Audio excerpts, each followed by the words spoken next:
All right, this is my audience. Dad, Emily, and Mom. Here you go. Okay. So, can you tell me what's white, powdery, and makes you die at a young age? Any guesses? Ketamine. Ketamine, there we go. You were probably thinking of cocaine. That's a more popular drug, right? It's white and powdery. Ketamine looks the same, different tint to it, but it's much more dangerous and less popular. Okay, so ketamine's a big problem in the London club system right now. They are having all kinds of people becoming highly addicted to it, and it's a huge problem over there. Not so much here. I feel like I have a certain level of expertise in this category because I've been working for the past 3 years in healthcare, and I currently have been working at a facility where I deliver medications. So I'm familiar with medications, and I've been working with drug abusers and ex-drug abusers during my time at this assisted living facility. I think that we should all care about this topic because you think, we live in the upper Midwest. This drug couldn't, affect us here. But I'm here to say that it already has came to our communities and it's already affecting our community. What if I told you that 3% in 2002 of the senior class at our local high school had used ketamine in the last year? That's pretty scary, right? Yes. Yeah, I think so. That information came from Denise Wilmer from Teen Parenting at About.com. So let's start with, what is ketamine? Why is it a problem? I decided to look to the DEA, the Federal Drug Administration, right? And Chris O'Neill at Vice magazine I like to read. They did a really good article about what ketamine is. I looked to the DEA about street prices for ketamine. So let's compare it to two of the popular things for 16-year-olds, kids that are in high school. Kids in high school like to smoke weed and drink a lot, right? That's the stereotypes. So for kids in high school, a 12-pack of beer is roughly, or a 6-pack is roughly $10.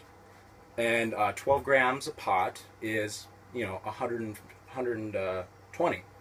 So if we compare that to ketamine, ketamine's $150 for 12 grams. Slightly more expensive, but it's a completely different drug. It's much more powerful. I'd call it even slightly dissociative, based on what I read on it. It gives you a cartoon. Everything's in 2D and it looks cartoony, like those old Tom and Jerry cartoons. Okay, so it's a common club drug in London. It's cheap. That's why 16-year-olds like it. They don't have a lot of money and they like to get high, I guess. They are calling it Special K because it's a horse tranquilizer that you put in the oven and you bake it like a baked treat, right? You can, what we've seen mostly is people snorting it and injecting it. Those are the two common ways to take it. A common problem that hospitals are seeing, but they're not quite trained and know what's going on when people come in with this condition. Common with ketamine is something called ketamine bladder, they call it. And it starts with severe abdominal cramps. And they can last anywhere from 30 seconds to 10 minutes. When you get a Charlie horse, it's like that feeling in your stomach. That would double me over. I would feel terrible. Along with that, people are developing ulcers inside their bladder, and doctors can't figure out why, but it's directly related to ketamine use. And eventually, they'll start urinating blood, and they'll go in and think something is terribly wrong. The good news is, if they completely stop their use, when they come in, it goes away pretty quickly, heals up fine. But in more serious cases, people are ending up with fake bladders and they're having kidney failure. That's dangerous stuff, right? Problems with our youth is the availability, and it's cheap. According to Dr. Owen Jones, that's where I got most of my information about the club scene with this drug in London. He says that it's such a problem in London because there's nowhere to go for people. There's hard drug rehab, but there's no ecstasy or ketamine or cocaine rehab. in London apparently, and he's starting up a bunch of them, but there's only 2 in existence as far as he says. Right? Okay. So moving on, I wanted to tell a story about something that I thought was really tragic that was related to ketamine use. There was this girl who was 16, and she came from a good home. Her name is Nancy Lee. She's from the UK. And she was bullied in school. Her father was a college professor. They're really well-to-do. It's not like they came from a crack house or poverty. She, everything was in her favor. But she was bullied in high school, and she turned to ketamine. She continued to use ketamine every day from the ages 16 to 23. By the time she was 20, she weighed 73 pounds and had to wear adult diapers because she had lost all bowel and bladder control, and eventually her internal organs shut down due to this drug. They believe it was because of the infection in the bladder growing and causing something systemic to happen. I would want my kidney to fail, I guess.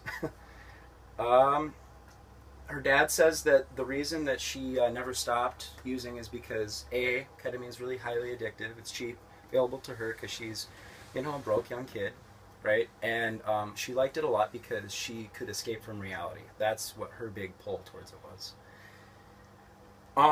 So you're probably thinking, I don't want this to happen to my kids. I wouldn't, I know.